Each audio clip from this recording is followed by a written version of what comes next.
సుందరాయ శుభాంగాయ మంగళాయ మహోజసే సింహశైల నివాసాయ శ్రీ నృసింహాయ మంగళం. శ్రీ శ్రీ శ్రీ వరాహలక్ష్మీ నృసింహస్వామి వారి సన్నిధానంలో పుష్యశుద్ధ ఏకాదశి శుక్రవారం కృత్తికా నక్షత్రం జనవరి 10వ తారీఖు. ఇవాళ వైకుంఠ ఏకాదశి. వైకుంఠ ఏకాదశి ఉత్తర ద్వార దర్శనాన్ని పురస్కరించుకొని రాత్రి 1 గంటకి సుప్రభాతం. 1 గంట నుంచి సుప్రభాతం అయిన తర్వాత 1 గంట నుంచి 1 గంటన్నర వరకు సుప్రభాతం అయిన తర్వాత ప్రాతరారాధనంలో భాగంగా నిత్యవేద పారాయణం ఉపనిషత్ పారాయణం అయిన తర్వాత ధూపసేవ సమయంలో చతుర్వేద పారాయణం శ్రీరామాయణం భారతం భాగవతం విష్ణు పురాణం క్షేత్ర మహాత్మ్యం వరాహపురాణం శ్రీభాష్యం మొదలైన గ్రంథాలన్నీ పారాయణం చేయడానికి ఉపక్రమిస్తారు. అనంతరం బాలభోగ నివేదనంతో సమాంతరంగా తిరుప్పావై సేవాకాలం, దీనితో సమాంతరంగా నిత్యహోమం బలిహరణం అయిన తర్వాత మంగళాశాస్త్రం చాతుమరగోష్ఠి తీర్థ వినియోగం అయిన తర్వాత చుట్టు సన్నిధులలో సింహవల్లి తాయారి సన్నిధిలోనూ లక్ష్మీనారాయణ స్వామి వారి సన్నిధిలోనూ మంగళాశాస్త్రం పూర్తి చేసుకున్న తర్వాత అమ్మవారి సేవ పూర్తయిన తర్వాత అమ్మవారు ఆండాళ్ సన్నిధికి వేయించేసిన తర్వాత ఆండాళ్ సన్నిధిలో విశేష ఆరాధనం నివేదనం శవకాలం చాతుమరగోష్ఠి తీర్థ వినియోగం అయిన తర్వాత ఆనాటి పాసుల విశేష వ్యాఖ్యానం విశేషం విన్నపం అయిన తర్వాత అమ్మవారు ప్రధానాలయంలోకి వేయించేసిన తర్వాత వైరాగింపు ముద్గానం నివేదనం అయిన తర్వాత ఆళ్వార్ సన్నిధిలో విశేష ఆరాధనం నివేదనం శవకాలం చాతుమరగోష్ఠి తీర్థ వినియోగం అయిన తర్వాత రాజభోగ నివేదనమై చుట్టు సన్నిధుల్లో నివేదనం పూర్తయిన తర్వాత మంగళ నీరాజనం అయిన తర్వాత ఈనాడు నుంచి ధారోత్సవాలు ఆరంభం. అమ్మవారు ధారకు బయలుదేరుతారు. తీరాటోత్సవం అంటాం. ఆండాళమ్మవారు బేడ ప్రదక్షిణ పూర్వకంగా ధారకు వేయించేస్తారు.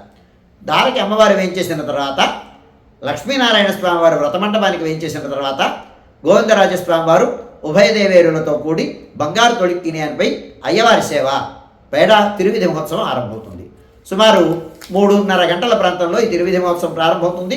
3:30 గంటల నుంచి 4:15 గంటల వరకు తిరువిధి పూర్తి చేసుకొని ఆస్థాన మండపంలోకి వేయించేసిన తర్వాత ధూపాల పరిమళాలతో దీపాల వెలుగులతో స్వామివారు ఉత్తర ద్వారం అంటే ఆలయ గోపుర ఉత్తర ద్వార మంటపంలోకి వేయించేస్తారు. వేయించేసిన తర్వాత అక్కడ మంగళ నీరాజనం ఉపచార సమర్పణం అయిన తర్వాత ఆనువంశిక ధర్మకర్తలు వారు రాజావారి యొక్క దర్శనం అవుతుంది.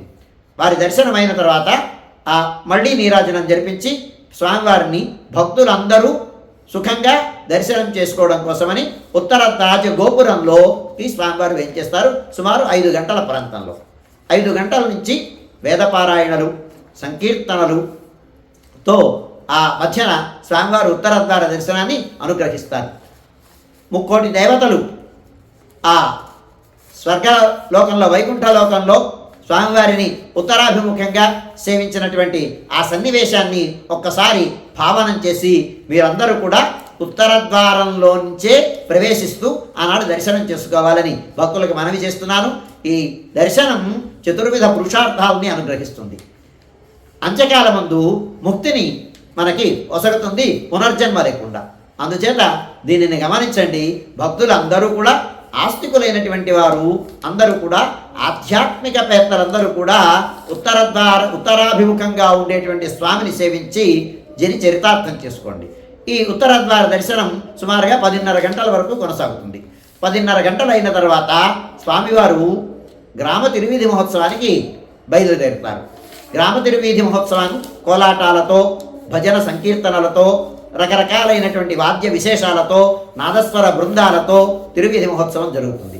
ఆ తిరువీధి మహోత్సవం పూర్తయిన తర్వాత గంగధార నుంచి ఆండాళమ్మవారు ఇక్కడ బయలుదేరి మళ్ళీ స్వామివారితో కలిసి చేరుతారు. స్వామివారితో కూడి ఆలయం లోపలికి ఉత్తర రాజగోపురం ద్వారా ఆ ఆస్థాన మండపంలోకి వేయించేసిన తర్వాత కుంభారతి అయిన తర్వాత ఆళ్వారికి శ్రీశటారి సమర్పణం అయిన తర్వాత ఏకాంత సేవా ప్రదక్షిణ పూర్వకంగా బేడా ప్రదక్షిణ పూర్వకంగా ప్రధానాలయంలోకి వేయించేస్తారు. ఈ కార్యక్రమం అంతా సుమారు 1 గంట ప్రాంతంలో జరుగుతుంది. స్వామివారు 1 గంట ప్రాంతంలో ప్రధానాలయంలోకి వేయించేసిన తర్వాత 1 గంట నుంచి 3 గంటల వరకు భక్తుల యొక్క దర్శనములు నిలుపుదల చేయడం జరుగుతుంది. స్వామివారికి మహానివేదనం విశేష నివేదనం అయిన తర్వాత అలంకార విసర్జనం అయిన తర్వాత మధ్యాహ్న విరామం అయిన తర్వాత సుమారు 3-3:30 గంటల ప్రాంతంలో మధ్యాహ్న విరామం అయిన తర్వాత భక్తుల యొక్క దర్శనములు కొనసాగుతాయి. 3:30 గంటల నుంచి 6 గంటల వరకు 7 గంటల వరకు భక్తుల యొక్క దర్శనములు కొనసాగుతాయి. 7 గంటల నుంచి ఈనాటి నుంచి రాపత్తు విశేషం. ఆ రాపత్తు విశేషం సందర్భంగా 7 గంటల వరకు మాత్రమే భక్తులకి దర్శనములు లభిస్తాయి. సాయంకాలం 5 గంటలకు రాపత్తు ప్రయుక్తంగా గ్రామ తిరువిధి మహోత్సవం ఉంటుంది. స్వామివారు ఉభయదేవేరులతో ఆళ్వార్లతో కూడి తిరువిధిని అనుగ్రహిస్తారు. స్వామివారి లోపలికి వేయించేసిన తర్వాత ఆ ఏకాంత కుంభహారతి, శ్రీశైలానికి సమర్పణం, ఏకాంత సేవా ప్రదక్షిణ పూర్వకంగా ఆస్థానంలోకి వేయించేస్తారు. 7 గంటలకు భక్తుల యొక్క దర్శనం నిలువలు చేసి విశేష ఆరాధన, రాత్రి ఆరాధన జరిపించి ధూపాంతం అయిన తర్వాత ఆస్థాన మంటపంలో విశేష ఆరాధన, శంగోళం విన్నపం ఉంటుంది. శంగోళం విన్నపం అంటే ఈనాటి నుంచి వేదములు, చతుర్వేదములు, ఇతిహాసములు, పురాణములు, దివ్య ప్రబంధ సేవాకాలం ఆవృత్తి చేస్తారనమాట. పూర్తి చేస్తారు 10 రోజుల్లో. ఏనాటి పారాయణం యొక్క తరువాయి స్వామివారి సన్నిధిలో దర్బారు సేవగా విన్నపం చేయడం జరుగుతుంది. వేదములు, ఇతిహాసములు, పురాణములు, స్తోత్రములు మొత్తం అన్ని ఇవి అయిన తర్వాత నివేదనం, తిరువావిడి సేవాకాలం అయిన తర్వాత చుట్టూ సన్నిధుల్లో నివేదనం పూర్తి చేసుకున్న తర్వాత మంగళాశాసనం జరుగుతుంది.